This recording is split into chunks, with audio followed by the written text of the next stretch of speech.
कृपालु भजु मन हरन भव भय दारुणम् नवकञ्जलोचन कञ्ज मुख कर कञ्ज पद कञ्जारुणम् कंदर्प अगणित अमित छवि नव नील नीरद सुंदरम्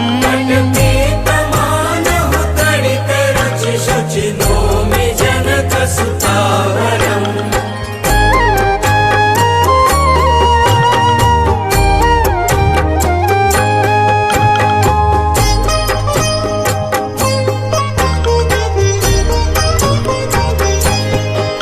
भजु दीन बंधु दिनेश दानव दैत्य वंश निकंदनम्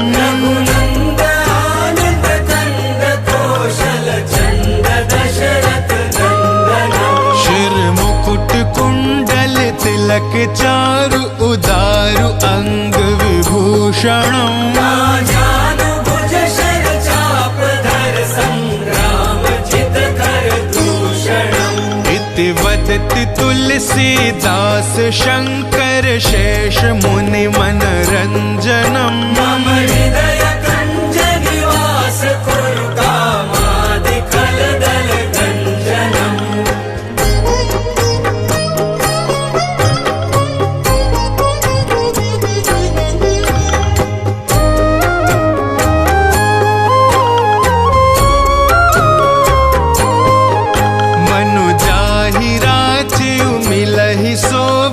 सहज सुंदर सावरो करुणानिधान सुजानशील स्नेह जानत रावरो एहि भांति गौरी असीस सुनि सिय सहित हिय हर्षियली भवानी पूज्य पुनि पुनि मुदित मन मंदिर चली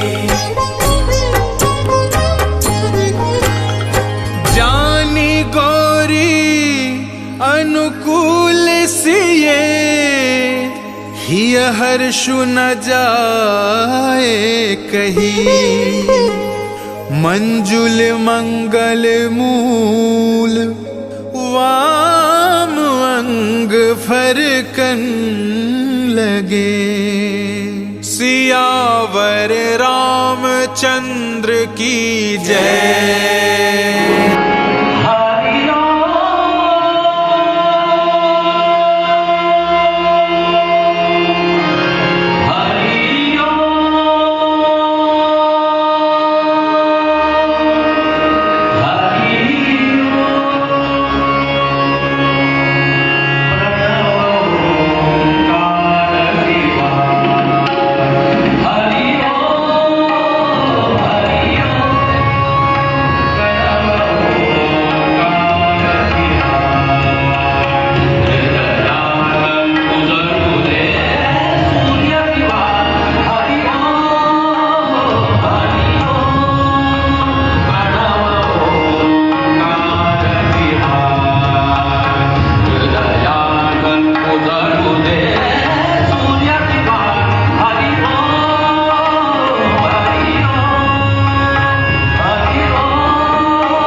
एज्युकेशन सोसायटीचे कार्यवाह, संचालक व कार्यकारी अधिकारी अशी अनेक विविध पदं यशस्वीपणे सांभाळणारे एकमेव स्वयंभू प्रगल्भ असं व्यक्तिमत्व म्हणजे प्राचार्य श्री सावंत. त्यांचे जीवन म्हणजे एक स्फूर्तिगाथा होती.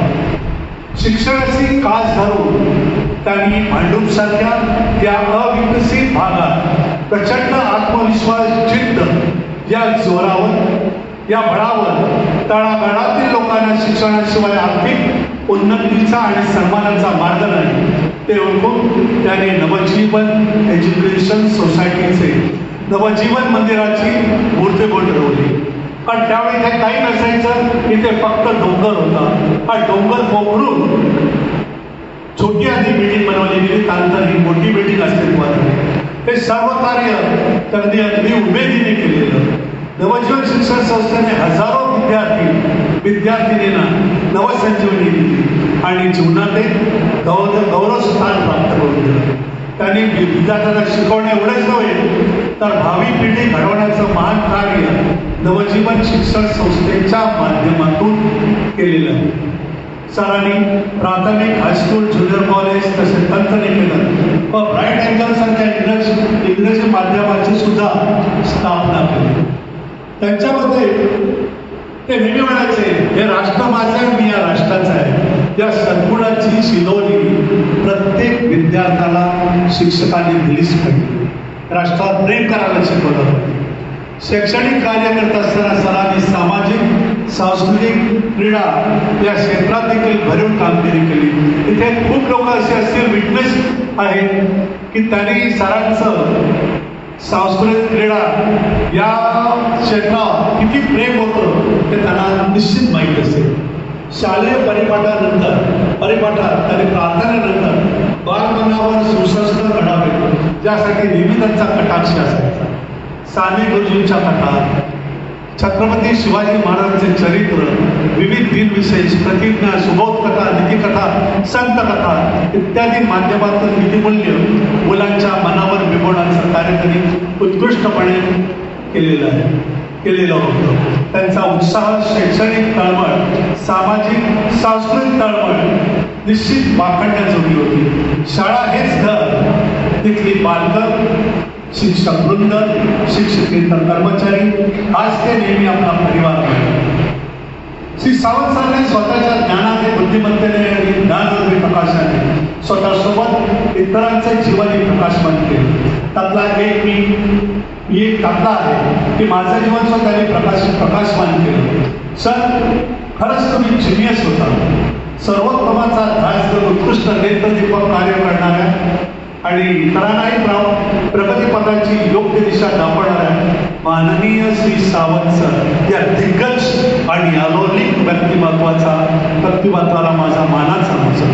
ते नेहमी म्हणायचे की संजू, हे कार्य नाही आहे, ते माझं कर्तव्य आहे. माझं कार्य नाही आहे, हे माझं कर्तव्य आहे. अंतरीचं अन्वत्व हा मात्र शुभारंभ आहे. शेष बाकी करणं बाकी आहे. कैलासवासी सावंत सरांना महाराष्ट्र शासन असे विविध संस्थांकडे सन्मान प्राप्त झालेले, परंतु कधी गर्वाने ते हुरळून गेलेले. किंबहुना अधिक जोमाने, उमेदीने, उत्साहाने त्यांनी कार्य केले. सरांची नवजीवन एज्युकेशन सोसायटी संस्था उत्कृष्ट व दर्जेदार कार्याची साक्ष देत आज दिमाखाली उभी आहे आणि भविष्यात सुद्धा उभी आहे. सर, सहवास तर तुमचा तुटला, पण ओढ आमच्या मनात कायम राहील. तुमची स्मृती सुगंध देत राहील. आयुष्याच्या प्रत्येक वळणावर आपली आठवण येत राहील. धन्यवाद. जय हिंद, जय महाराष्ट्र. त्याचे काही साक्षीदार आपण इथे आहातच, पण आज ह्या वास्तूकडे जर आपण बघितलं तर आपल्याला आज भान होईल की खरंच त्या काळात, म्हणजे आज पण आपल्याला इतके चॅलेंजेस येतात, पण त्या काळात ह्या संस्थेची स्थापना करण्याचं ध्येय, चिकाटी, जिद्द ही डॉक्टर रामचंद्र सावंत साहेबांकडे होती. उद्देश फक्त समाजाचं भलं करण्याचं.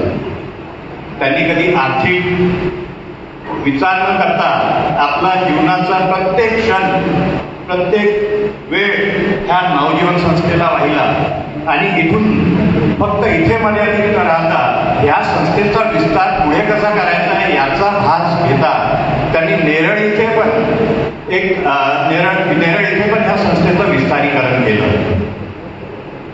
आज बाबा आपल्याला जाऊन 4 वर्ष झाली, पण आपला हा न दिसणारा सहवास ह्या वास्तूत सतत दरवळत आहे.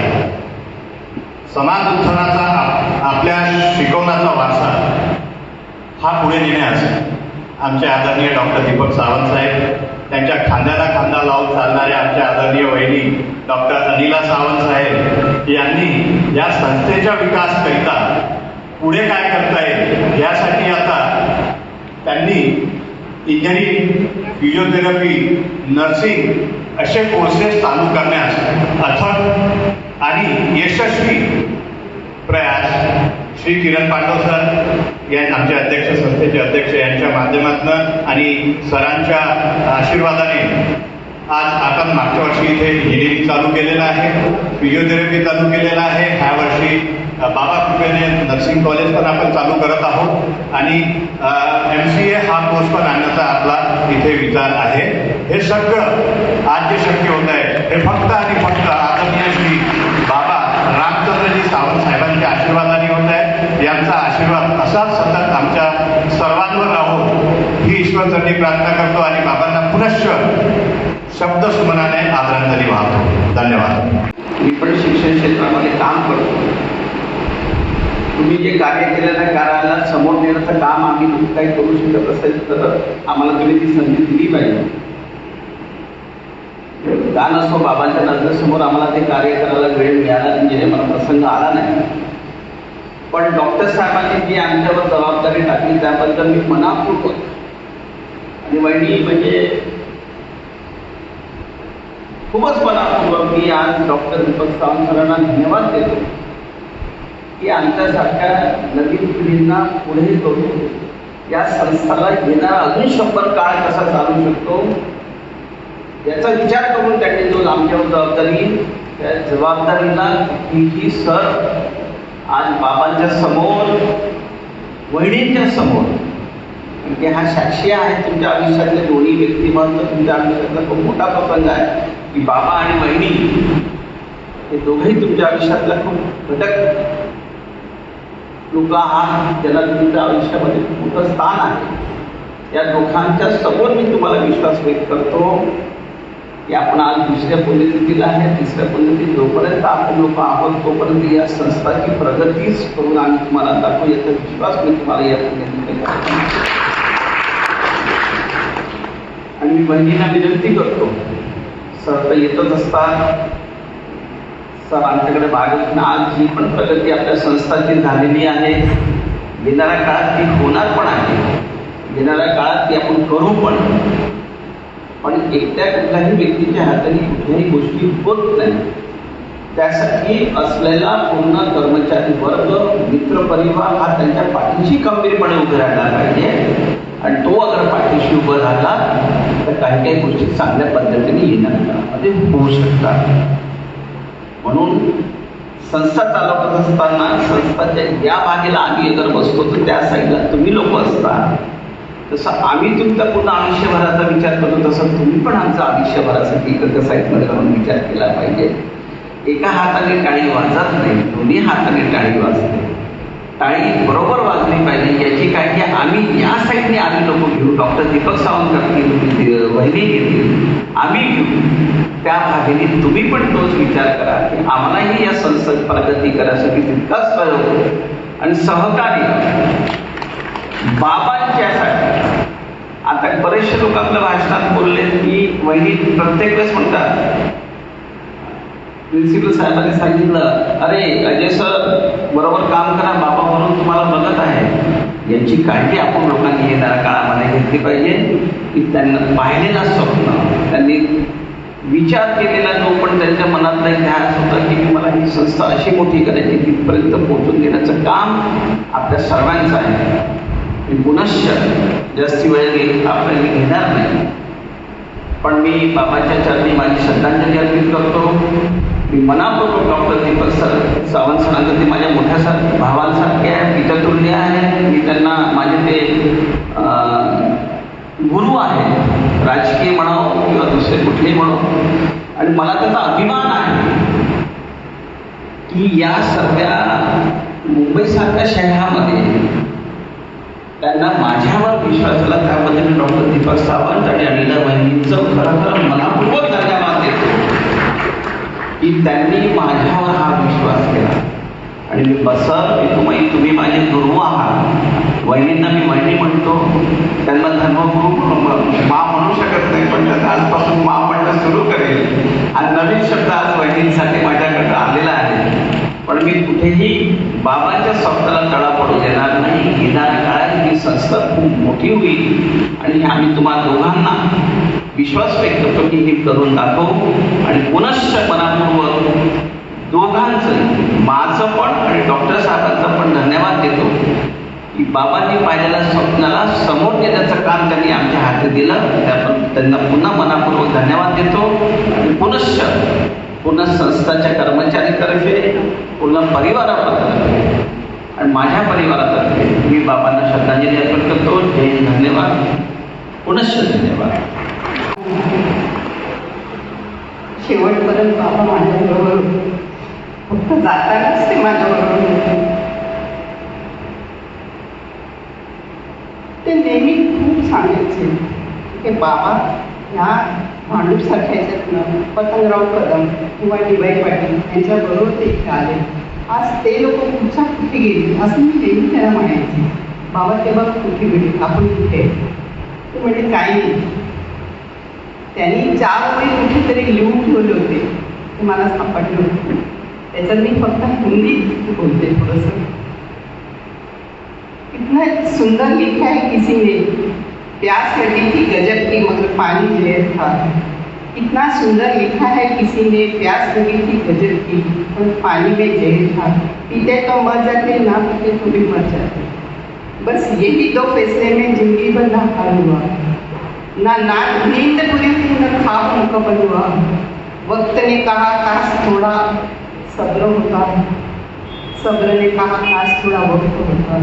सीखा है तो बहुत है तुझसे ये जिंदगी, पर चूक इसलिए हूँ कि जो दिए तूने वो भी बहुत को नसीब नहीं होता. मी नेहमी सांगायचं, आपल्याला जे मिळाले ते खूप मिळाले. आपण काय म्हणतो बेसिक आपण नेहमी विसरतो. म्हणून बाबांची एवढी शिकवण आहे की जे मिळालं त्याच्यात खुश राहा, जे नाही मिळालं त्याच्यासाठी पण खुश राहा. मी बाबांना, डॉक्टर साहेब नेहमी मला म्हणतात की तू तुझ्या आईवडिलांची आठवण एकदाही दिवसात करत नाही, पण आज 4 वर्षात एक दिवस असा गेला नसेल की मी बाबांची आठवण केली नसेल. काही केलं, गोड केलं, काही आणलं, मी साहेबांचे बाबांनी आवडलं. आता पण हा कार्यक्रम ऐकताना मला बाबांची खूप आठवण आली. ते खूप खुश झालं असेल. स्पेशली नाट्यसंगीत खूप त्यांना आवडायचं आणि हे पहिल्यांदा असं कार्यक्रम होतं. ते आज असले तर खूपच खुश झालं असेल. खूप सुंदर कार्यक्रम झाला. बस दुसरं काही बोलायचं नाही. बाबा हे माझ्यासाठी सर्वस्व आहे. थँक्यू. कंप्लीट झाले, थोडंसं लाईट करायला पाहिजे. ज्यावेळी माणूस जातो त्यावेळी त्याच्या तो स्मृती ठेवून जातो आणि त्या स्मृतीबद्दल आपण आज बोलण्यासाठी इथे श्रद्धांजली सभा म्हणा, पुण्यस्मरण म्हणा, काही नाव द्या, त्या निमित्ताने आपण इथे जमलेलो आहोत. ही वास्तू जी उभी आहे ती त्यांच्या प्रयत्नाने उभी आहे असं म्हटलं तर काय चुकीचं नाही आहे. मला अजूनही त्यांचे शब्द आठवतात की शेवटची रात्र म्हणजे आता 1 वाजताय, 1 वाजताच त्यांचा मृत्यू झाला. टायमिंग किती अचूक साध्य बघा आपल्या कार्यक्रमाचं. म्हणून मी सांगितलं होतं की 1 वाजायच्या आतमध्ये कार्यक्रम संपायला पाहिजे, म्हणून मी बरोबर 11ला 5 मिनिट असताना इथे आलो. ज्ञानेश्वर इथे बसलेला आहे. ज्ञानेश्वर आदल्या दिवशी रात्री आमच्या सोबत होता. आठवण सांगायची झाली तर ज्ञानेश्वरला सांगितलं, त्यांनी हाताने सांगितलं. 2 दिवस मला वाटतं ज्ञानेश्वर होता. त्यावेळी ते बोलत होते, त्यावेळी त्याला सांगितलं मला 2 वर्ष अजून पाहिजे, 2 वर्ष मला पाहिजे, 2 चांगल्या गोष्टी करायच्या.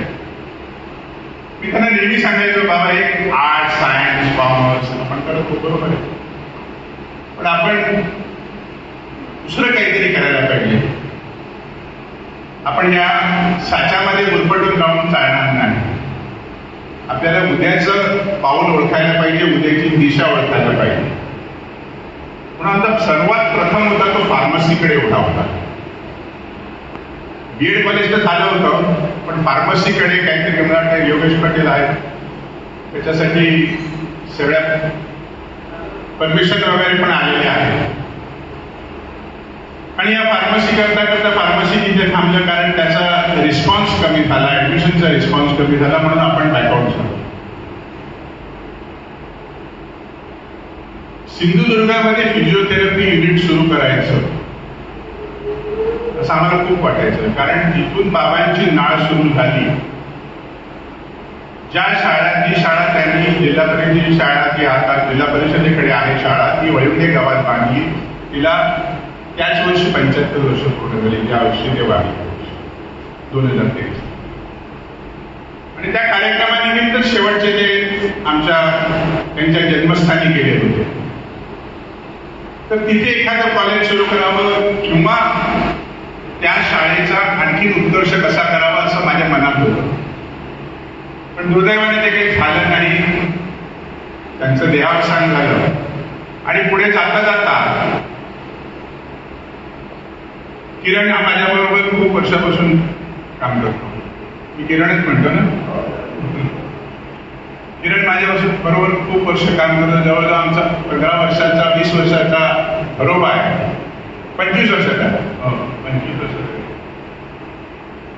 म्हणजे अगदी राजकारणात किरण आला त्यापासून माझ्या बरोबर आहे. इलेक्शन बरोबर लढलो, खूप गोष्टी बरोबर केल्या, खूप दौरे बरोबर केले. आणि हे सगळं करताना मी त्यांना नेहमी सांगायचो की किरण तुझी संस्था खूप छान आहे. एक दिवस ती किरण मला त्या संस्थेच्या त्यांच्या ऑफिसमध्ये घेऊन गेला. मी अनिलाला फोन केला, म्हटलं बाबांचं ऑफिस कसं आणि किरणचं ऑफिस कसं, पतंगरावांचं ऑफिस कसं, DY पाटलांचं ऑफिस, विजय पाटलांचं ऑफिस कसं आणि बाबांचं ऑफिस कसं.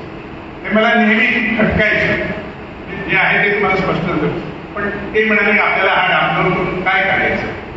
म्हटलं नाही, सध्याचं जग आहे, दिखता आहे तो मुक्त आहे. त्यामुळे आपल्याला थोडंसं तरी आपल्यामध्ये परिवर्तन करणं अत्यंत आवश्यक आहे. आणि मग मी त्यांना ते सांगितलं की किरणला तर त्यांनी पहिले ते उडून लावलं होतं. नंतर आपले दुसरे मित्र होते, माझेच कार्यकर्ते होते, अण्णा पाटील, हे धाराशिवचे, त्यांच्याकडे पण खूप शाळा आहे, किरण सारख्याच. त्यांनी माझ्याकडे प्रपोज आणलं की साहेब आपण सैनिकी शाळा करूया. त्यांची आणि बाबांची भेट घालून दिली. चित्रकूटला आपण काहीतरी त्यांच्या माध्यमातून काहीतरी करूया ना. त्यांनी म्हटलं मला तर काही वेळ नाही आहे, पण मला एवढी खात्री होती की मी एकदा देवेंद्रजींसमोर जाऊन बसलो, एकनाथजींसमोर जाऊन बसलो तर मला कुठल्याही प्रकारच्या परमिशनची गरज नाही, माझी परमिशन घरी येईल. आणि नेमकं फिजिओथेरपीच्या बाबतीत तेच झालं, बरोबर की नाही. एक फोनवरती फिजिओथेरपीची परमिशन मिळाली, GNM नर्सिंगची परमिशन मिळाली. आणि त्यावेळी देखील पॉलिटेक्निकची परमिशन एका फोनवरतीच मिळाली होती कीर्ती राणी, बरोबर ना. त्यावेळी तुम्ही कदाचित इंजिनिअरिंग कॉलेज केलं असतं तर आज त्या इंजिनिअरिंग कॉलेजला खूप वर्ष लागली असते आणि तुमची सिनियरिटी झाली असते या क्षेत्रामध्ये. पण त्यावेळी काही कारणामुळे आपण बॅकफुटला आलो. सुरेश प्रभू त्यावेळी मंत्री होते. मला म्हणाले काय तुम्ही मला आता जे दुष्यंत चतुर्वेदी आता जे आले निवडून ना, त्यांचे वडील माझ्यासोबत होते. मला म्हणे क्या डॉक्टर साहब क्या है पॉलिटेक्निक मांग रहे हो. सामने से मिनिस्टर साहब बोलते आपको क्या चाहिए आप बोलो. कुठेही एक पैसा लागत नव्हता. एक रुपया, नवीन रुपया आम्ही कशासाठी खर्च केलेला नाही. आणि त्यावेळी ती परमिशन आम्ही नाकारली. नाहीतर पॉलिटेक्निक आणि हे आपले इंजिनिअरिंग कॉलेज हे बरोबर झालं असतं. होईल साहेब, त्यावेळी तुम्हाला मग इंजिनिअरिंग कॉलेजचे प्रिन्सिपल म्हणून तुम्हाला सन्मान मिळाला असतो. असो, प्रत्येकाच्या नशिबातली गोष्ट आहे. तर अशा या प्रवासातून त्यांनी ही संस्था, ही वास्तू उभी केली, नेरळची वास्तू उभी केली. आणि त्यांची संकल्पना खूप छान होती की कॅम्पेन स्कूल ही संकल्पना नेरळसाठी त्यांनी केली. आजही नेरळला सिम्बॉयसिस ही आणतो आहे. पुढच्या 2 वर्षात तुम्हाला तिथे सिम्बॉयसिसचं कॉलेज दिसेल. सध्या आम्ही सुरुवात करताना ही वास्तू जुनी राहू नये म्हणून आम्ही सध्या इंग्रजी माध्यम सुरू करतोय. राठी बरोबर आहे ना, इंग्रजी माध्यम सुरू करतोय. आणि येणाऱ्या भविष्य काळामध्ये आपण AI इन ॲग्रिकल्चर हे स्वप्न आहे. आणि या सगळ्याचं एक आपल्याला गिरंजी आपल्याला याची डीम युनिव्हर्सिटी बनवायची आहे.